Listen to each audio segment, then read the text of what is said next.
مجھے حسین کے وجود سے جنت کی۔ ایک دن حضور گزر رہے تھے، اصل اس طرح تھا کہ یہ نبی پاک کا حجرہ تھا۔ جن لوگوں کو اللہ نے مدینے کی زیارت کرائی ہے وہ جان سکتے ہیں نبی پاک کا حجرہ تھا، تو حضور کے حجرے کی اس جانب یعنی مسجد کی جو بالکل سیدھ ہے اس کی بیک میں سیدہ فاطمہ رہتی۔ تو حضور اکثر میں نماز کے لیے جب نکلتے تو حضرت فاطمہ کے حجرے کے پاس سے ہو کر دوبارہ محراب میں جاتے۔ محبوب حجرے کے پاس سے گزرے تو امام حسین رو رہے تھے، تو حضرت فاطمہ نے کسی بات میں جھڑک دیا تو امام حسین رونے لگے۔ تو نبی پاک نماز کے لیے گئے تو واپس لوٹ آئے اور واپس تشریف لا کے کہا فاطمہ حسین کو کیا ہوا؟ عرض کی یا رسول اللہ تنگ کر رہے تھے، میں نے ڈانٹ دیا ہے۔ کیا خوبصورت جملے ہیں حدیث پاک میں۔ سرکار نے فرمایا فاطمہ اس کو حسین کو نہ رونے نہ دیا کر، یہ جب روتا ہے نا تو میرے دل کو تکلیف ہوتی ہے۔ تو بی بی صاحبہ کہتی ہیں یہ حکم آیا نبی پاک کا میرے نا، پھر میں نے ڈانٹنا چھوڑ دیا۔ یہ ان کے فضائل تھے، ان کی تربیت خود نبی پاک نے فرمائی۔ پہلی بات تو یہ ہے کہ نبی پاک نے دعا مانگی تھی، یا اللہ میرے گھر والوں کو زیادہ روزی نہ دینا، انہیں ایک وقت روٹی دینا، ایک وقت کی بھوک دینا۔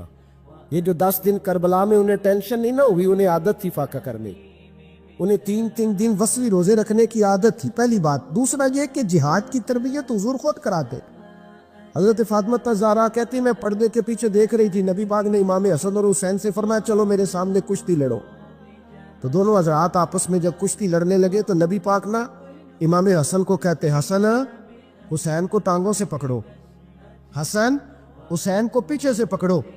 جب نبی پاک بار بار امام حسن کو بتا رہے تھے تو سیدہ پیچھے سے بول پڑی، کہنے لگی یا رسول اللہ آپ چھوٹے کو بتائے، آپ بڑے کو بتا رہے۔ بڑا تو پہلے 11 مہینے بڑا ہے، تو آپ چھوٹے کو بتائے بڑے کو بتا رہے۔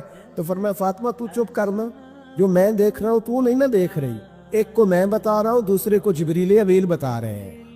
لیکن اس کے ساتھ ساتھ امام حسین رضی اللہ تعالیٰ عنہ کا جذبہ جہاد، امام حسین کی استقامت۔ آج لوگ ادھر ہوتے ہیں جس طرف ہوا کا رخ ہوتا ہے۔ آج لوگوں کی سوچوں کا زاویہ یہ ہے کہ جدھر رش زیادہ ہوگا ہم بھی ادھر جائیں گے۔ ہم یہ نہیں دیکھتے حق کس طرف ہے، ہم یہ دیکھتے ہیں رش کس طرف ہے۔ امام حسین رضی اللہ تعالیٰ عنہ نے رش نہیں دیکھا، حق دیکھا۔ امام حسین رضی اللہ تعالیٰ عنہ استقامت کے وہ پہاڑ ہیں، معمولی آدمی نہیں تھے۔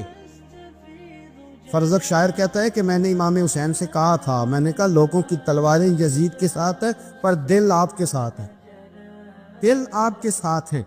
امام حسین رضی اللہ تعالیٰ عنہ نے زمانے کے حالات نہیں دیکھے، حق اور سچ دیکھا۔ جتنی چیزیں انسان کو کمزور کر سکتی ہیں وہ ساری امام حسین پہ طاری کی گئیں، جتنی چیزیں۔ وطن چھوڑنا کتنا کو مشکل ہوتا ہے، شالا پردیسی کوئی بھی نہ تھی وے ککھ جنا تو پارے۔ حضرت سلطان باؤ فرماتے ہیں بچو پردیسی ہونا کوئی آسان ہے؟ جس آدمی کا کسی چھوٹے سے گاؤں میں بھی مکان ہو چھوڑنا پڑ جائے تو روتا ہے، تو مجھے بتاؤ جس نے اپنا سارا بچپن مدینے میں گزارا ہو۔ آج جو ایک ہفتہ مدینے رہ کے آتے ہیں ان سے واپس نکلنا مشکل ہوتا ہے، لیکن امام حسین حق کا رستہ تھا، وطن کی قربانی دی، اور معمولی وطن نہیں، مدینے جیسا وطن۔ اور جب کھڑے تھے نا امام حسین رضی اللہ تعالیٰ عنہ رجب میں نکل رہے تھے مدینے سے، تو کوئی شاعر کہتا ہے دور کھڑے ہو کہ انہوں نے گویا کہا تھا آقا تیرے کرم کے خزینے کی خیر ہو، میں جا رہا ہوں تیرے مدینے کی خیر ہو۔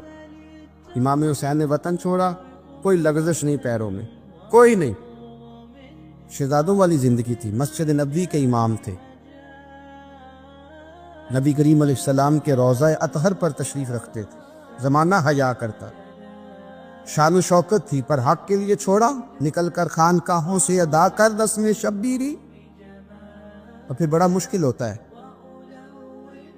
اس شخص کے ساتھ بچے اور عورتیں ہوں وہ تو یہ کہہ کے لڑائی سے جان چھڑاتا ہے کہ میرے ساتھ فیملی ہے، نہ ہوتی تو تجھے بتاتا، پر امام حسین کو اولاد بھی کمزور نہیں کر سکی، عورتوں کا ساتھ ہونا کمزور نہیں کر سکا۔ پھر امام علی مقبوق کتنا مشکل کام ہے۔ آج لوگ کہہ نہیں دیتے کہ میں تو اس لیے گناہ کرتا ہوں کہ رشوت اس لیے لے لیتا ہوں کہ بچے چھوٹے۔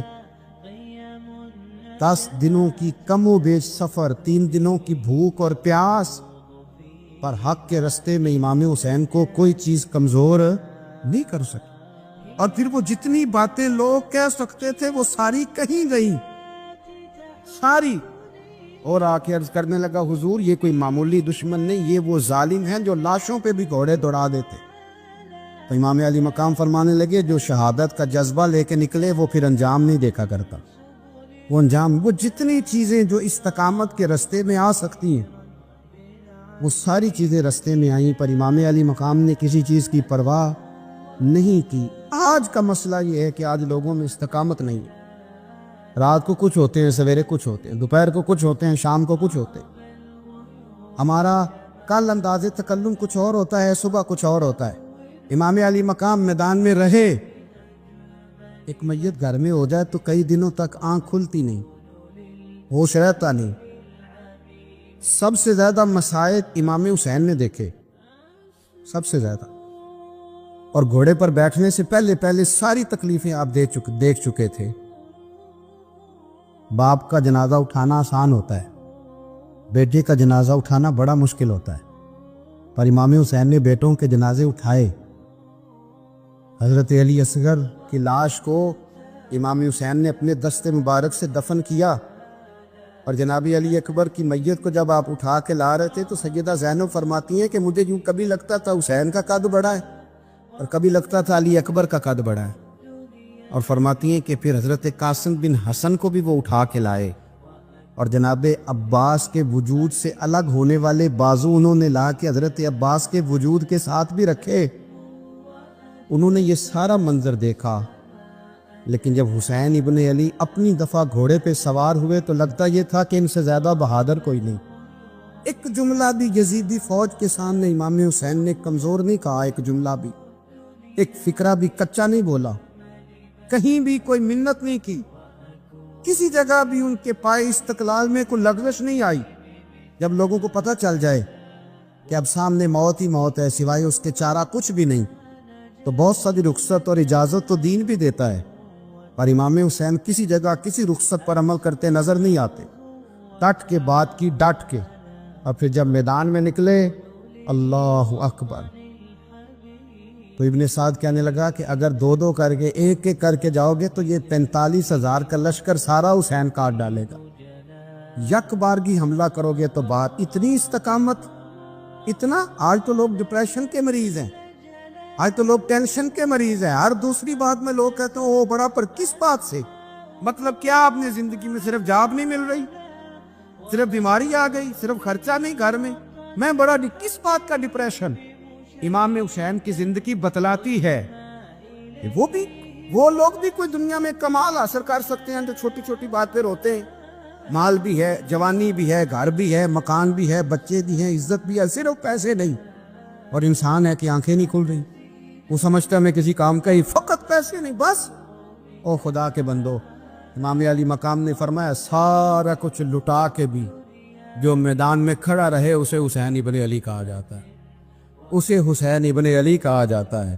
حسین ابن علی کی شان رفت کوئی کیا جانے، حسن جانے، علی جانے، نبی جانے، خدا جانے، کون جانے امام علی مقام کا معیار۔ تو امام حسین رضی اللہ تعالیٰ عنہ کی زندگی ہمیں بتاتی ہے کہ ذوق والی عبادت کرو۔ امام حسین کی زندگی ہمیں بتاتی ہے کہ جب تم سخاوت کرو تو پھر اپنی حیثیت سے بڑھ کر کرو، اور امام حسین کی زندگی ہمیں بتاتی ہے کہ دل میں کسی کے لیے کوئی بات نہ رکھو، صلح کرنے میں پہل کرو، محبتیں کرنے میں آگے بڑھو۔ اور امام حسین کی زندگی ہمیں بتلاتی ہے کہ جب دنیا میں تم نے کچھ کرنا ہے تو پھر ڈٹنا بھی سیکھو، پھر کھڑے ہونا بھی سیکھو۔ یہ نہ دیکھو کہ حالات، امام حسین نے ایک دن بھی حکومت نہیں کی، یزید نے 4.5 سال کی، لیکن قیامت تک دلوں پہ حکومت امام حسین کی رہے گی، امام حسین کی رہے گی، اس لیے کہ ان میں استقامت تھی۔ امام حسین کے ساتھ اس وقت 72 لوگ تھے، لیکن آج کائنات کا ذرہ ذرہ امام حسین کے ساتھ ہے۔